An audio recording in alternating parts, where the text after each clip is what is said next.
Assalamu alaikum rahmatullah. I hope all of you are doing well. Today, inshallah, we will be talking about how to become fluent in English.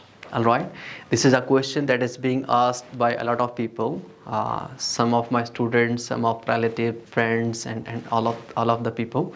And usually they are saying that how to become fluent in English. So there are multiple strategies. Those can be highly helpful for you in order to become fluent in English. All right. So as you can see, there are four parts of a language. English is a language and it has got four parts. Okay. The first one is listening, reading, writing, and speaking. When we see that how to learn how listening, reading, writing, and speaking, so we get stuck. I mean, which thing should we do first, and which thing can be highly beneficial for us? And over there, mostly people actually can't make their decision that what thing can be good for them in order to speak a language fluently. As long as I have got a bit of experience about how to become fluent in English, because I have been teaching English, spoken English for a couple of months now, and what I have observed with my students and with all the learners of English is they are really struggling with speaking in English. They have got even degrees in English, sometimes literature. Like as I said, I have got a quite experience by teaching spoken English. It's been a journey of maybe 6 months now, and what I have observed among my students, they are really struggling with their speaking portion. They have even completed their degrees in English, sometime in linguistics, sometime in literature, and even other fields as well. Because when a student goes to the university and they just grab multiple degrees in the multiple fields, so like it is quite obvious. University teaches us a lot and we learn a lot. But still, when they get in the institutions, in the academies, like how to speak in English, they're really stuck. They even don't know how to say a single word in English. So at that point, that knowledge does not have any like meaning for us. So in my opinion, for learning English, so there are multiple other strategies that can be helpful for you instead of just learning the depth grammar, like the grammar that is not somehow like interesting for the people. Usually now we are even stuck with the tenses. People say that no, tenses are not important for learning a new language, like other things are not important. But yeah, like still things are important, because now you're on the journey of getting something new in your life. So sure, you have to follow the rules and regulations of that language, and that's how you can become fluent. So let me share a couple of tricks that I have implemented on myself when I became fluent in English. So the first thing that I did a lot was listening. So you can see your listening is something that will be highly beneficial for learning a foreign language, and English actually. Because how a little baby learns their own mother tongue. Okay, when he is actually listening to his parents and other family members, so automatically he imagines those things in his mind, and he actually try to make sounds when he turns in 2 or 3 years old, maybe 2.5 mostly in usual cases. And then he started making some sounds, and maybe after a couple of months he just became fluent somehow. Not that much, but yeah, fluent. He can share his message to the other people in his surrounding.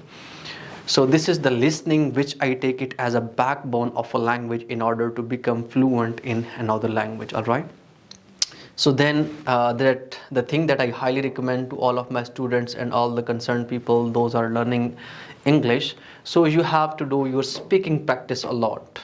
Okay, the first thing I talked about listening, and now I'm trying to say how to speak in English. Okay, so when you have got a lot of knowledge about not a lot of, but like some knowledge about English, then you can make the implementation of that knowledge in your speaking portion. It is something which is actually giving you the practical way of expressing your thoughts. All right, and it is one of the most interesting, I would say, way of becoming fluent in a language. Because let's imagine that what does it mean by spoken English, or what does it mean by speaking a language? It means speak a language. All right. Unless we speak, how can we learn? We can never learn a language unless we speak. So The first thing that I mentioned, listen. You have to listen a lot. By listening, you learn the real way of pronouncing a word. Especially, you have to listen to the native speakers, like the native speakers of English are Americans, British, Australians, Canadians, and other countries. Mostly, but Americans, right? You have to listen to them. When you are listening to them a lot, so you can keep the way that they're speaking in your mind, and then you can make the implementation of your that thing in your speaking. So now, why did I neglect these two things? Okay, because when you are supposed to learn a language just for speaking, all right, so then these two things are not really necessary. These are important, but like not our spoken does not actually depend on these two things, I would say, because this is my somehow personal experience. I never used to be the person who could maybe read something or write something for a long time, or maybe by doing some practice. So I just used to listen a lot, and I used to speak a lot. So for this, like by reading, you can learn the I would say structure of a sentence, and you can get the spellings, and you can learn multiple things. And reading habit is somehow a great habit. And by writing, you can actually express your thoughts, and you can make your writing good, because by writing we learn multiple ways of grammar, where to put this and that, where to put is, am, or, and multiple things. It is the best thing. But for your speaking, as long as your fluency is concerned in English, all right, so that should be only dependent on listening and speaking. That's what I highly recommend to all of my students. So for your listening, there are plenty of platforms, as we are living in the era of advanced technology. Like we can learn a lot by mobile apps, and by mobile, like not mobile actually, YouTube channels. The first channel that I highly recommend to all of my students is named by that is TEDx.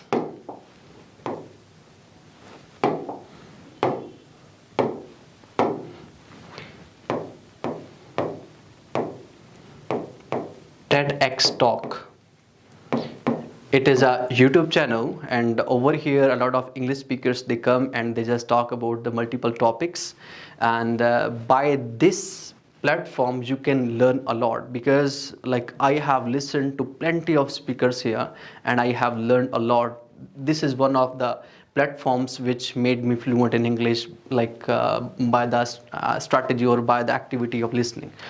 And the next thing that I highly recommend to all of my students is you have to listen to the Muslim scholars. As Alhamdulillah, we are Muslims, okay? So when we are listening to the English speakers that are sharing Quranic stuff, or that are sharing the teachings of Quran and Sunnah and all the stuff, so we should listen to them.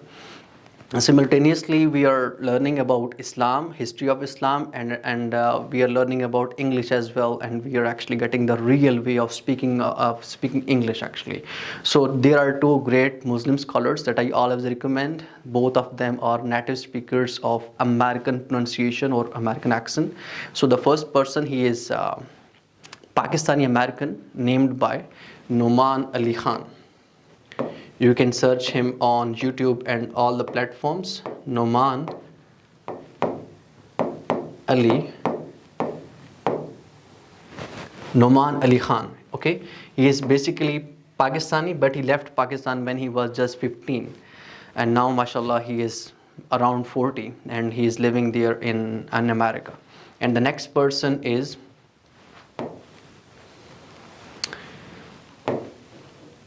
Umar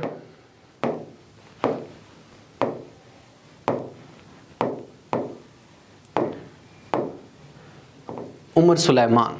Okay, he is basically a Palestinian. He born in Palestine, but he raised in America. So these both are American speakers. Okay, so you have to listen to them, and you can learn a lot in Islam especially, and then English, because both things are really important.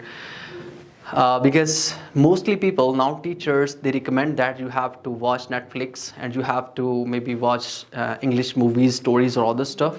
And then some people say that you have to listen to the English music and all the things. These are good.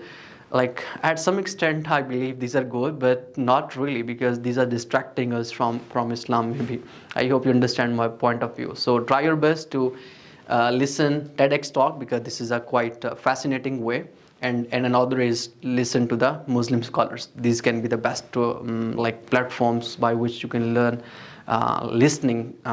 Like your listening skills could be improved by this one. I hope you got me. And then the last thing that I mentioned earlier is your speaking. So there is a best platform that is named by Hello Talk. Okay, I always recommend these two platforms to all of my students, those are learning English, so you can do your speaking practice here. The things that you have learned from your listening, you can make their implementation here in your Hello Talk and Hello Call. These are mobile apps on which you can, actually these are global apps on which you can meet with Americans, British, European, Australian, and many more. Okay, you can make your friendships and you can talk to them whenever you want, because as we know, now we are living in the era of advanced technology, all right? And it's so accessible for all of us to access to the internet and to other platforms. So you have to do your speaking practice over these Hello Talk and Hello Call. Okay, so let me just summarize all the points that I guess I did not mention one thing.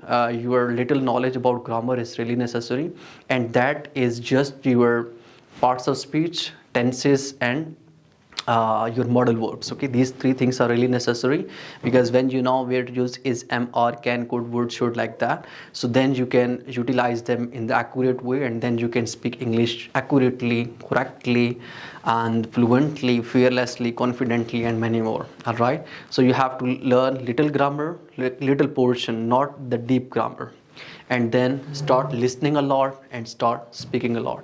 This is the best strategy that I have implemented on myself, and within 6 months, alhamdulillah, I became fluent in English. So you can implement this on your own self, and this is going to be highly beneficial for all of you, inshallah.